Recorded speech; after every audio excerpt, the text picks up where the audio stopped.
तो क्या mental state होगी। अनुपम, सबसे पहला सवाल मेरा आपसे, भाई 30 से 50 लाख में तो पास कराने का ठेका दिया जा रहा है, इसको क्या कहेंगे आप? ये जिम्मेदारी है किसकी? कौन इसके लिए जिम्मेदार है? एनटीए को जिम्मेदार माने या कोई और जिम्मेदार है इसके लिए? देखिए, जिम्मेदार तो मुझे लगता है सीधे तौर पर सरकार है। और आपने ये जो सबसे पहला प्रश्न जो आपने पूछा था हमारे मित्रों से, जो स्टूडेंट्स हैं, जो छात्र साथी हैं हमारे, उनसे, और पहला उत्तर में उन्होंने जो पहले शब्द का इस्तेमाल किया था वो था भरोसा। मैं बहुत ध्यान से सुन रहा था कि वो क्या कह रहे हैं।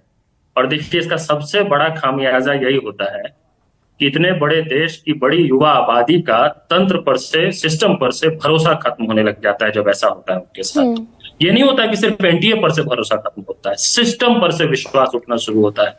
और इसका लोग अंदाजा नहीं लगा सकते हैं कि इसका और एस्पेक्ट्स पे कितना। चल हो जा शुरू। केसरिया से मन जोगी हुआ रे, दिल झूमे देखो पतवारा हुआ रे, दिल झूमे देखो पतवारा हुआ रे। हर पल मनाओ केसरी त्योहार। विमल, बोलो जुबान केसरी। व्यापक और कितना दुष्प्रभाव पड़ता है। देखिए, जो पूरा नीट परीक्षा प्रकरण का मामला है, मैं क्यों कह रहा हूं कि सिर्फ एनटीए जिम्मेदार नहीं है, मैं उसको अभी साबित करता हूं गरिमा जी आपके प्रश्न के उत्तर में। देखिए, ये एक मामला नहीं है। आपने खुद कई कार्यक्रम, कई डिबेट्स इस पर किए हैं, कई पेपर लीक के इश्यूज पे पिछले कुछ महीनों में मैंने ध्यान दिया है। और आपको इसके लिए मैं शुक्रिया भी अदा करना चाहता हूं कि बहुत कम लोग हैं जो इस विषय पर गंभीरता से इसको पब्लिक डिस्कोर्स का और इसको सरकार की जवाबदेही तय करने के लिए इस मुद्दे पर चर्चा कर रहे। देखिए, 3-4 तो स्पष्ट प्रश्न है जिसका जवाब देने में एनटीए असहज है। ये सबको समझ में आ गया है। हम लोग मतलब इसमें और ज्यादा सवाल जवाब खेलने की जरूरत ही नहीं। ये 67 छात्रों का टॉप कर जाना एनटीए में, ये खुद में सबसे बड़ा क्वेश्चन मार्क है। एक ऐसी परीक्षा में जिसमें एक टॉप होता है या 2 टॉपर होता, बहुत हो जाए 3-4 टॉपर हो जाए, ये ट्रैक रिकॉर्ड रहा है नीट का। और उस नीट की परीक्षा में 67 टॉपर्स, उन टॉपर्स में से झज्जर के एक एग्जाम सेंटर से 8 टॉपर्स। एक गोधरा की पूरी कहानी आपने बताई। और पटना का जो इशू है वो क्यों बहुत गंभीर है, आप देखिए। पटना का जो मामला है वो जब परीक्षा हुई थी उसी समय पता चल गया। ये पेपर लीक, ये मामला जो पेपर लीक भी हुआ है इसमें, जिसको शिक्षा मंत्री जी ने सिरे से खारिज कर दिया था कल अपने बयान में। हाँ। सबसे पहले उन्होंने कहा कि कोई पेपर लीक नहीं हुआ है, बिल्कुल जज की तरह। जबकि पटना का जो पूरा मामला है उसमें बिहार पुलिस का जो इकोनॉमिक ऑफेंस यूनिट है, सेम डे उसकी जांच, उसकी जो एफआईआर है, उसको अगर हम पढ़ें वो साफ स्पष्ट कहता है कि पेपर लीक हुआ है। और अगर ये सिर्फ आरोप होता तो भी मैं एनटीए के ऊपर या केंद्र सरकार के ऊपर ज्यादा कुछ नहीं कहता। ये अब बिहार पुलिस ये कह रही है कि इस जांच में एनटीए सहयोग नहीं कर रहा है। आप बताइए, एनटीए की हिमाकत कैसे हो सकती है कि एक पेपर लीक की जांच हो रही है, उसी के परीक्षा की जांच हो रही है, एक स्टेट पुलिस जांच कर रही है और आप स्टेट पुलिस को कोऑपरेट नहीं कर रहे हैं जांच में।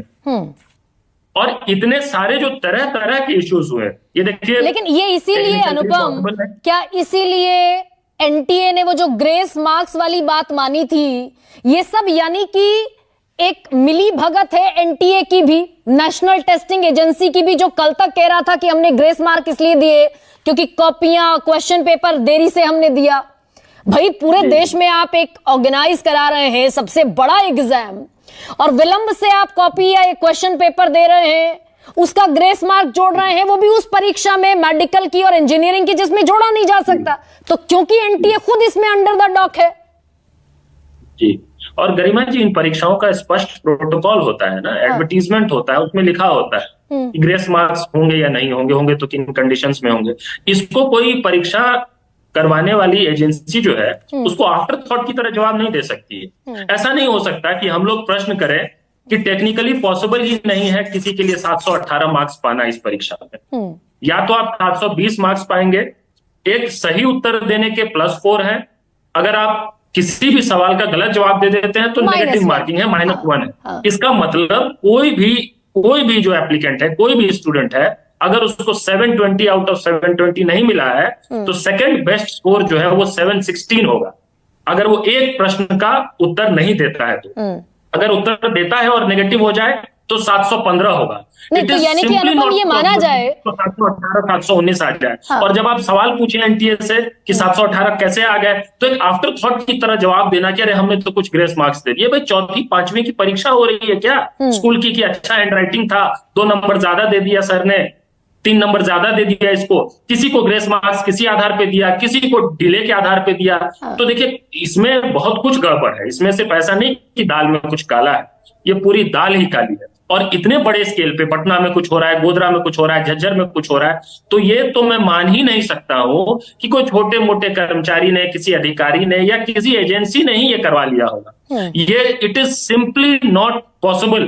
बिना जो लोग शीर्ष पे बैठे हुए, जिनके हाथ में पॉलिटिकल पावर है, मैंने शुरुआत में ही कहा कि सरकार जिम्मेदार है, जिनके हाथ में राजनीतिक सत्ता है, वहां बैठे लोगों के शह के बिना ये संभव ही नहीं है, हो ही नहीं सकता है। ये कैसे हो सकता है कि 14 जून, आज 14 जून पे हम लोग इस बहस को कर रहे हैं ना गरिमा जी, आज ये परीक्षा का परिणाम आना चाहिए था। एनटीए के अनुसार नीट की परीक्षा का परिणाम 14 जून को आने वाला था।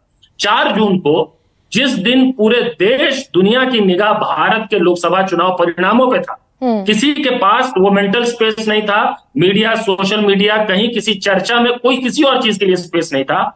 उसी दिन आप चुपके से एनटीए का रिजल्ट निकाल लेते हैं कि जो स्टूडेंट्स होंगे ज्यादा से ज्यादा थोड़ा बहुत शोर शराबा करेंगे, हाँ। लेकिन लोकसभा चुनाव रिजल्ट्स के शोर के बीच में ये पूरी धांधली को दबा लिया जाएगा। तो ये डिसीजन, अच्छा अनुपम, बड़ा जल्दी से मुझे ये भी बता दीजिए अनुपम, एक तो रिजल्ट के तारीख को लेकर सवाल, 14 जून को डिक्लेयर होना था, 4 जून को डिक्लेयर कर दिया, लेकिन क्या ये प्रोसेस बिल्कुल शुरुआती पड़ाव पर भी जाता है क्या? जब एनटीए ने अपने रजिस्ट्रेशन को ओपन किया, फिर उसको जब तक तारीख थी वो विंडो 1 महीने की थी, 1 महीने में रजिस्ट्रेशन करा सकते हैं बच्चे, उसके बाद उस विंडो को और एक्सटेंड किया गया, फिर उस विंडो को और एक्सटेंड किया गया और अप्रैल तक पहुंचाया गया। तो ये तार वहां तक भी जुड़ते हैं क्या कि किस स्टेक होल्डर के आधार पर ये विंडो बार बार बढ़ाई जा रही थी? गरिमा जी वही बात मैं कह रहा हूं कि इस नीट परीक्षा प्रकरण में इतने सारे मामले हैं, इतना कुछ है कि जो एडअप ही नहीं हो पा रहा है किसी ढंग से। ये गंभीर जांच का विषय है, और जो जांच एनटीए नहीं कह सकती है कि हमने कोई कमेटी बना दी है, शिक्षा सचिव आके प्रेस कॉन्फ्रेंस में नहीं कह सकते हैं कि हमने 3 मेंबर्स की एक कमेटी बना दी है, वो जांच करेगा। अरे भाई जिसके ऊपर आरोप है वो खुद अपनी जांच कैसे कर सकता है? देखिए सुप्रीम कोर्ट में मामला है। मैं मानता हूं कि अगर भारत सरकार युवाओं के भविष्य को लेकर थोड़ी भी संवेदनशील है तो सुप्रीम कोर्ट में उनको कहना चाहिए कि कोर्ट के मॉनिटरिंग में इसकी जांच हो, कोर्ट इस पे नजर रखे और इसकी जांच हो, और दूध का दूध पानी का पानी हो अगर संजीदा है सरकार, क्योंकि ये मात्र, जैसे अनुपम मैं ये कह रही हूं कि भाई तकरीबन 23 लाख बच्चे बैठे, लेकिन मसला 23 लाख का सिर्फ नहीं है ना, मसला तो इस देश के और करोड़ों बच्चों का भी है जो सिस्टम में भरोसा रखते हैं। कपिल,